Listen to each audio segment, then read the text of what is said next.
Hello అండి. అందరికీ నమస్తే. అందరూ ఎలా ఉన్నారండి? బాగున్నారా? మీరంతా చాలా బాగుండాలని మనస్ఫూర్తిగా కోరుకుంటున్నాను. కేవలం 3 అంటే 3 రోజుల్లోనే కాలపగులను తొలగించుకోవచ్చండి. చాలా సింపుల్‌గా ప్రిపేర్ చేసుకోవచ్చు ఈ రెమెడీని. ఎంత విపరీతంగా ఉన్న కాళ్ళపగులైనా సరే చాలా క్లియర్‌గా తొలగిపోతాయండి. చాలా స్మూత్‌గా అవుతాయి కాళ్ళనేవి. చాలా సింపుల్‌గా తయారు చేసుకోవచ్చు ఈ రెమెడీని. బిఫోర్ అండ్ ఆఫ్టర్ పిక్స్ కూడా మీరు చూసేయండి. సో, చాలామందికి ఏంటంటే కాళ్ళ పగులను నెగ్లెక్ట్ చేయడం వల్ల ఆ పగుళ్ళ నుంచి రక్తాలు కూడా వస్తూ ఉంటాయి. సో, కాళ్ళ పగులను నెగ్లెక్ట్ చేయొద్దండి. ఇక రెమెడీలోకి వెళ్ళిపోదాం. చాలా సింపుల్‌గా ప్రిపేర్ చేసుకోవచ్చు. వీడియోలోకి వెళ్ళే ముందు మీ అందమైన చేతులతోటి ఒక చిన్న లైక్ ఇచ్చేసేయండి. నాకు చాలా సపోర్ట్‌గా ఉంటుంది. మీరు లైక్ చేయడం వల్ల ఈ వీడియో అనేది మరికొంతమందికి రికమెండ్ అవుతుందండి. సో, కర్పూరం తీసుకోవాలండి. సో, పచ్చ కర్పూరం కానీ, మనం పూజకు ఉపయోగించేటువంటి ఉంట కర్పూరం కానీ ఏదైనా తీసుకోవచ్చు. సో, కొద్దిగంతా కర్పూరం తీసుకున్న తర్వాత ఒక బౌల్ తీసుకొని ఈ విధంగా ప్రెస్ చేసామంటే పొడిలాగా అవుతుందండి. ఈ మాత్రం కర్పూరం అయితే సరిపోతుంది.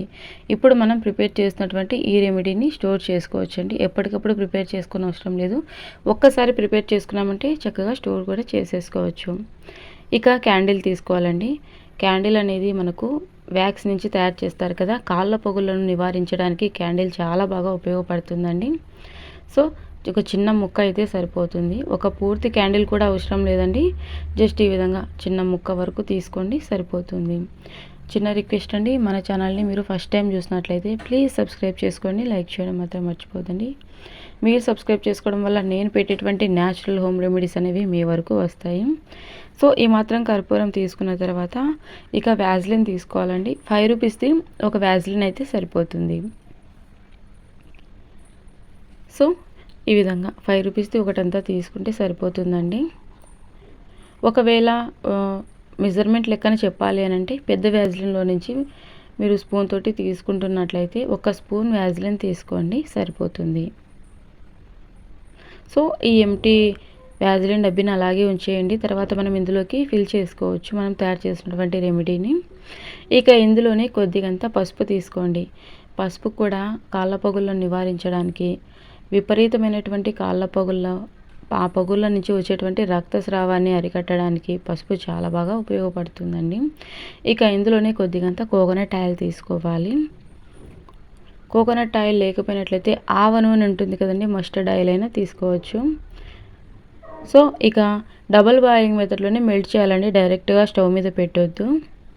కర్పూరం యాడ్ చేసాం కదండి, అగ్గి వస్తుందనమాట, నిప్పు వస్తుంది డైరెక్ట్గా స్టవ్ మీద పెట్టడం వల్ల. సో, బాగా మరిగేటువంటి వాటర్ ఉంటాయి కదండి, ఎక్కువగా వేడిగా ఉన్నటువంటి వాటర్లో కొద్దిసేపు ఈ విధంగా పెట్టి మిక్స్ చేస్తూ ఉన్నట్లయితే ఈజీగా మెల్ట్ అయిపోతుందండి. సో, డబుల్ బాయిలింగ్ మెథడ్లోనే మిక్స్ చేసేసుకోవాలి. సో, చూస్తున్నారు కదండి, మెల్ట్ అవ్వడం స్టార్ట్ అయ్యింది. 2 నిమిషాల్లోనే చక్కగా మెల్ట్ అయిపోతుంది. డైరెక్ట్ స్టవ్ మీద మాత్రం పెట్టొద్దండి. సో, హాట్ వాటర్లో ఈ విధంగా బౌల్ పెట్టేశారంటే ఈజీగా చక్కగా మెల్ట్ అయిపోతుంది. ఇంకా మీకు ఎలాంటి కంటెంట్ కావాలన్నా తెలియజేయండి, ఖచ్చితంగా వీడియో అనేది చేస్తా. అలాగే మన ఛానల్లోని హోమ్ రెమెడీస్ని చాలామంది ట్రై చేసి చాలా మంచి ఫీడ్బ్యాక్ ఇస్తున్నారండి. థ్యాంక్ యూ సో మచ్ అండి.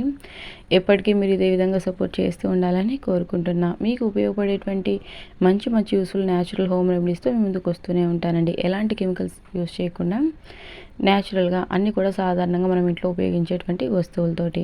సో, చూస్తున్నారు కదండి, చక్కగా మెల్ట్ అయిపోయింది. ఇక మనం ఆల్రెడీ ఎంప్టీ వ్యాజ్లిన్ డబ్బీ ఉంది కదండి, ఇందులోకి ఫిల్ చేసుకోవాలి. ఇంకాస్త మిగులుతుందండి.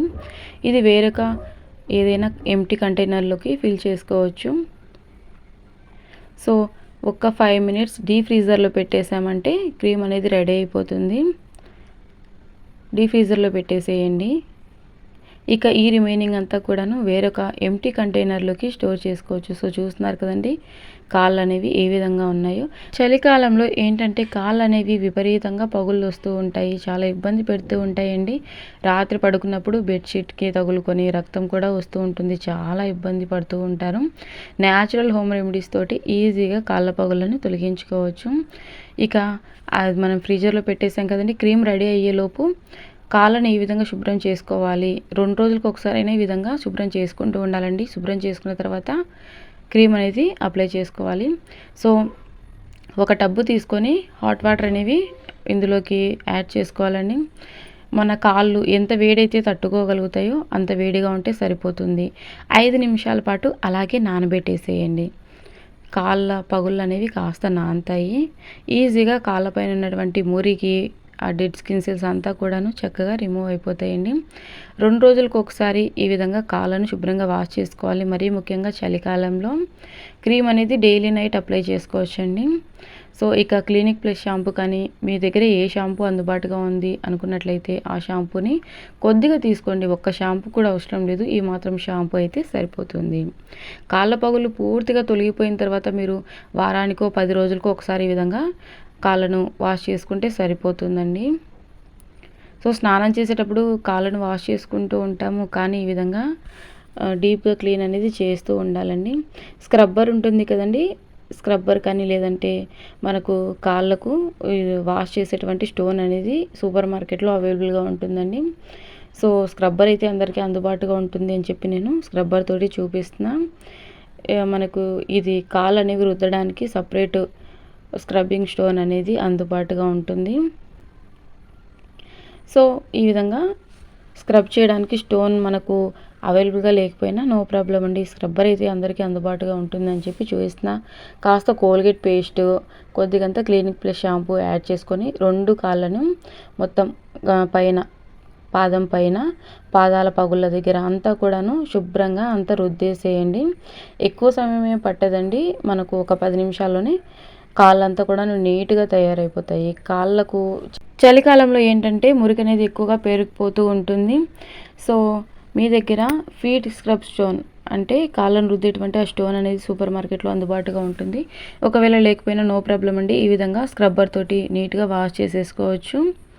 సో మన కాళ్ళకు స్క్రబ్ చేయడానికి మాత్రమే ఒక స్క్రబ్బర్ సపరేట్ పెట్టేసుకుంటే సరిపోతుంది. అంటే గిన్నెలు వాష్ చేసేటువంటి స్క్రబ్బర్ కాకుండా పర్టికులర్గా కాళ్ళను వాష్ చేయడానికి మాత్రమే ఒక స్క్రబ్బర్ పెట్టేసుకుంటే సరిపోతుందండి. సో చూస్తున్నారు కదండి, కాళ్ళపైన ఉన్నటువంటి మురికి అనేది 2 నిమిషాల్లోనే ఈజీగా రిమూవ్ అయిపోతుంది. సో చూడండి పాదాలు అనేవి ఎంత నీట్గా వస్తాయో. ఈ విధంగా వాష్ చేసి పొడిగుడ్డతోటి మొత్తం తుడిచిన తర్వాత ఇక క్రీమ్ అనేది అప్లై చేసుకోవాలండి. 5 మినిట్స్ ఫ్రిడ్జ్లో పెడితే సరిపోతుంది డీప్ ఫ్రీజర్లో. సో చూస్తున్నారు కదండి, క్రీమ్ అనేది రెడీ అయిపోయింది.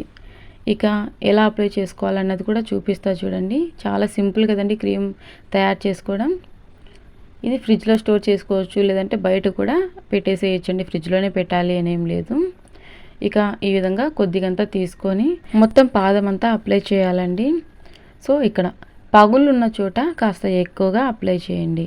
ఈ క్రీమ్ రోజు నైట్ పడుకునేటప్పుడు అప్లై చేయాలండి. సో వారానికి 2 సార్లు అయినా సరే పాదాలను డీప్గా క్లీన్ చేస్తూ ఉండాలి. వన్స్ పాదాలపైన ఉన్నటువంటి పగుళ్ళు మొత్తం తొలగిపోయిన తర్వాత వారానికి ఒకసారో 10 రోజులకు ఒకసారో పాదాలను డీప్గా క్లీన్ చేస్తూ ఉండాలి.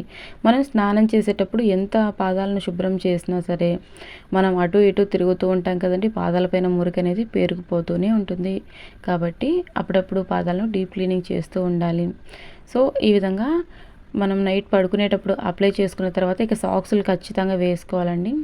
ఇంట్లో ఏవైనా పాత సాక్స్లు ఉంటాయి కదండి, లేదు అని అంటే మనము సాక్స్లో ఒక సెట్ వరకైనా తీసుకోవాలి. ఖచ్చితంగా సాక్స్లు వేసుకోవడం వల్లనే పగుళ్ళు అనేవి పూర్తిగా క్లియర్ అయిపోతాయండి. పడుకునేటప్పుడు క్రీమ్ని అప్లై చేసిన తర్వాత ఈ విధంగా సాక్స్లను వేసేసుకోండి. సో ఉదయాన్నే మీరు సోప్ తోటి పాదాలను శుభ్రం చేసేసుకోవచ్చు. ఈ విధంగా కంటిన్యూగా అప్లై చేసుకుంటూ ఉన్నట్లయితే పాదాలపైన ఉన్నటువంటి పగుళ్ళు అనేవి పూర్తిగా తొలగిపోతాయి. మరొక యూస్ఫుల్ వీడియోతో కలుసుకుందాం. థ్యాంక్ యూ సో మచ్ అండి. Thank you for watching.